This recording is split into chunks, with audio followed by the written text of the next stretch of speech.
ভোটের আগে আরও অস্বস্তি বাড়ল মমতা বন্দ্যোপাধ্যায়ের সরকারের। এবার বড় সিদ্ধান্ত জানিয়ে দিল জাতীয় নির্বাচন কমিশন। ভোটে এবার কোনোভাবেই হিংসা অথবা কোনো ধরনের অনিয়ম বরদাস্ত করা হবে না। ভোটের নির্ঘণ্ট ঘোষণা হওয়ার পরেই তা স্পষ্ট করে দিয়েছিল নির্বাচন কমিশন। পুলিশ প্রশাসনের শীর্ষস্তরেও ব্যাপক রদবদল শুরু করেছিল কমিশন। এবার কমিশন জানিয়ে দিল, কোনো বুথ এলাকায় ভোটারদের ভোটদানে কোনো রকম বাধা দেওয়া হলেই সেই পুনর্বিবেচনার নির্দেশ দেওয়া হবে তৎক্ষণাৎ।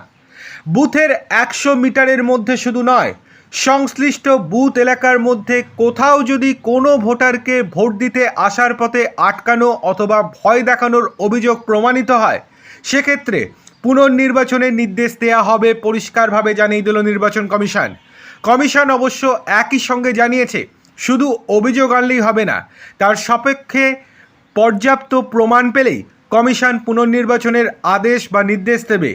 কোনো বুথ এলাকার মধ্যে ভোটারকে আটকানো হলেও রিপোল 100 মিটারের মধ্যে সীমাবদ্ধ না থেকে জনপ্রতিনিধিত্ব আইনে যেমন বলা আছে তেমনটাই মেনে চলবে কমিশন।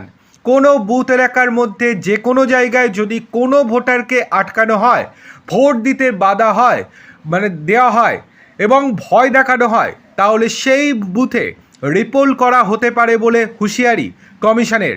তবে শুধু অভিযোগে কাজ হবে না, সেই সব অভিযোগের যথেষ্ট প্রমাণ থাকবে, তবেই সেই বুথে রিপোল হবে। কিন্তু প্রমাণ হিসেবে কী দরকার? প্রমাণ হিসেবে যে কোনো মোবাইল ফুটেজ অথবা অডিও রেকর্ডিং লাগবে বলে জানিয়ে দিয়েছে নির্বাচন কমিশন।